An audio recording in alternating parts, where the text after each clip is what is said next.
Hello everyone. Today's video is about borderline personality disorder and the people who have it, who have learned helplessness. I'm asked many questions about this. I'm asked many questions about self-sabotage as well. There's a difference. Self-sabotage. And first, let me start, please, by letting you guys be aware that borderline personality disorder is severe mental illness. Severe.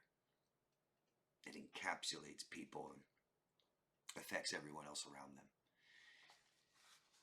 They'll often have problems in work and living where they live. Most often their problems are relationships. Massive amounts of stress this disorder causes them and everyone else around them. So self-sabotage is more active, more reactive, where it destroys their progress or yours. It's more impulsivity than learned. But learned helplessness can fuel self-sabotage, where they just throw their hands up and give up and stop trying. Some people with borderline personality disorder aren't manipulative. They're stuck. And some people that you know that have this disorder that are manipulative are also stuck. They're trapped in a pattern of giving up before they even try. They've learned this. And it destroys every relationship they have, even the ones with themselves. What's a relationship like with someone like this? Where they destroy any progress they have, any progress your relationship has. Learn to give up before even trying. So, learned helplessness, where the person has experienced repeated trauma, neglect, or emotional abandonment, typically is where this starts, borderline. They stop believing they have agency over themselves. They don't feel they have power or control in their lives. And this is why they start doing it to you. They start trying to control you and take power in the relationship, some of them. It's not laziness like it may look. It looks like they're lazy, they don't care, they don't really try. It's a survival response turned inward. Instead of never looking at themselves and controlling you and abusing you and ripping power away from you, it's turned inward. It damages them and affects them most, which still damages a relationship, doesn't it? Where it surfaces. Refusal to try. I'm not going to try. Nothing works anyway. Every time I've ever tried, it never worked. Now, I just stopped trying. I know what's going to happen every time I try. They become reliant. More reliance on their partners, on us, to rescue them, to fix everything in their life. And this starts right away, doesn't it, guys? I mean, think about how you met them. Did they need help in the relationship they were just in, that they just got out of? Were they being abused, neglected, trapped, controlled? Are they in a job they can't stand and their boss abuses them and their coworkers bully them and they have to quit? Is it too hard for them to get another job? Do they need to get out of where they live? Do they need to be rescued right off the bat? Not a good start. Just showing you they lack self-reliance right off the bat. And, you know, life's hard and there's ups and downs and we've all been down. And there are times that life is, deals us some blows. They come in threes sometimes. But these are patterns, guys. And you just stepped into a pattern and you're seeing the first time, the first cycle.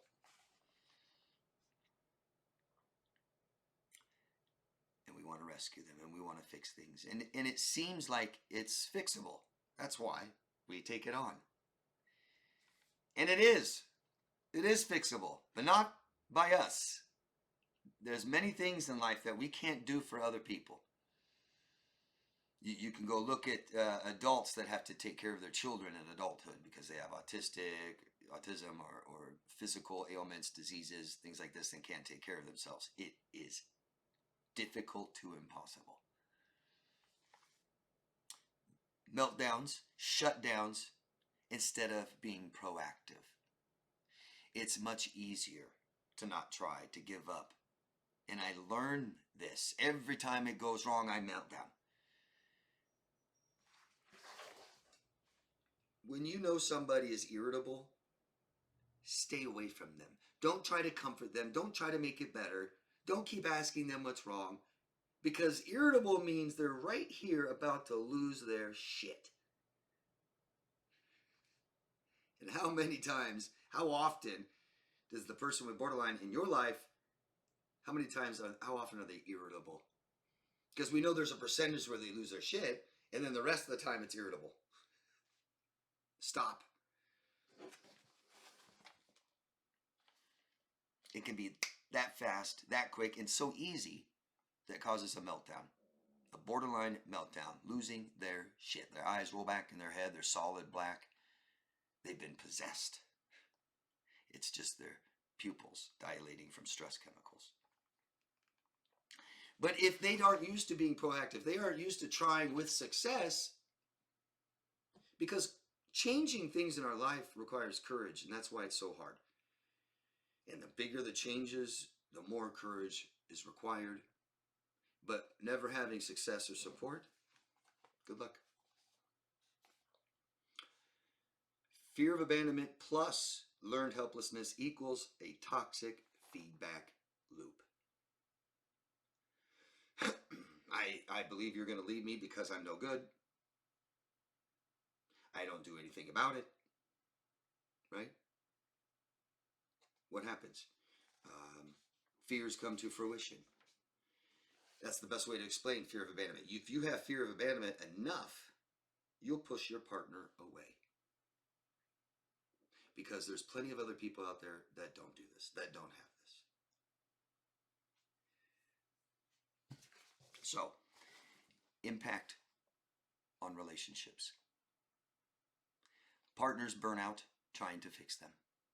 We can't. You can't meet someone's emotional needs when they don't meet their own. I can only reassure you in this relationship. I cannot follow you and reassure you in life. I cannot validate every single thing that happens in life. I have a life of my own.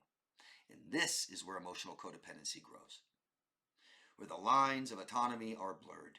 You keep trying, taking focus away off of your life. So they don't have to be manipulative and abusive, but they all are neglectful. Because this is a person that does not care for themselves. And if you can't care for themselves, you cannot care for you. I'm sorry. Don't tell me, oh, I feed myself, I feed my baby. I'm not talking about physical needs. I'm talking about emotional. Much more important. And if you can't meet your emotional needs, you're not meeting your children's. You're not meeting your partner's. And this causes codependency. If we fall into these relationships, this comes from our childhood. We keep trying. We keep trying. We have hope. We can fix you. Don't give up. You don't just walk away. You don't just end relationships. You don't give up on people. You're just giving up on yourself. They feel hated when really they're just exhausting you. It's stress. I want to fix my partner's problems, but then we realize, or the time comes where we can't. We aren't. What happens then? Assuming the responsibility on both sides means your fault. You're bad. You're not good. You're abusing me. You're neglecting me. You don't love me. You hate me. And someone who has self-hatred doesn't take long before they believe you hate them too.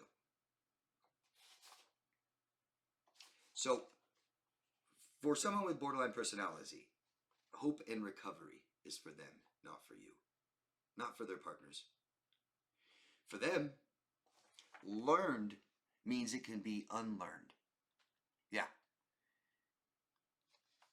Healing begins in recovery by reclaiming our own agency, by taking back power and control, recovering these things that we had once in our lives that was taken from us. Teaching, understanding, awareness of the difference between comfort and growth. We aren't here to be comfortable. We're here to grow. And comfort can really take away the want, the need, the desire for growth. So people out there with borderline, you are not broken. You are believing a lie. And you think this lie protects you and makes you comfortable, and it's destroying you. It's destroying your relationships. You're not understanding them. You're not seeing this. And this pattern is reinforced every single time. And every relationship you lose and every new one that you start makes you more empty inside.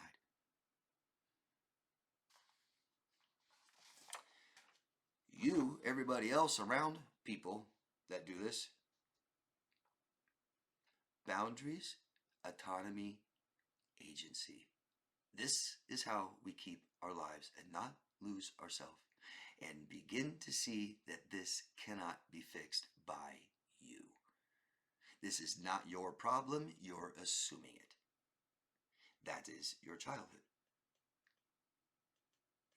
You have learned to put people before you. They have learned to never put themselves before anyone. You can't fix them.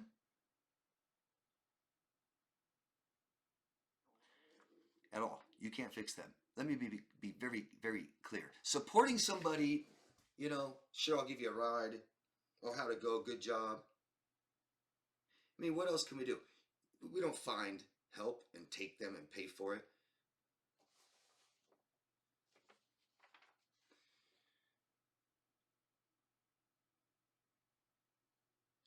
Don't wait for them to do it. That's not hope. Someone with severe mental illness that takes probably years to get better doesn't mean we sit and wait. It depends what you are worthy of today. If you made a mistake and got attached to somebody with severe mental illness like this and it's affecting you so badly, we have to accept what we have control over and what we do not. There's many sad things in life. I've said this before.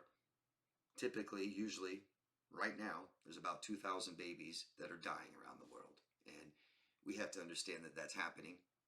And then we have to understand and know ourselves really well and see, can I be around that? Because doesn't that make you want to go help right away? But can you? Take some very special people to do that. To do that, you kind of have to compromise and neglect a lot of things in your own life, don't you? So be careful of the decisions you make. Be aware of them, conscious. And realize that every choice you make determines your self-worth. So, if you guys are in a relationship like this, I encourage you all, step outside of this and ask for help. Tell someone. And if you have this disorder, get help, okay? Because you're not just ruining your life, you're ruining people's lives around you. And if somebody won't get help in your life that has this, there's only one thing you can do. There's only one thing that will make them get help. And that's nobody's waiting anymore. Anybody that has questions about this stuff, including people with borderline, feel free to ask me. Thank you for watching this. Please consider adding your own experiences there. It just makes these videos huge, and it's a safe place to do that here. Thank you. Ask questions. Love yourself first, everyone. Bye-bye.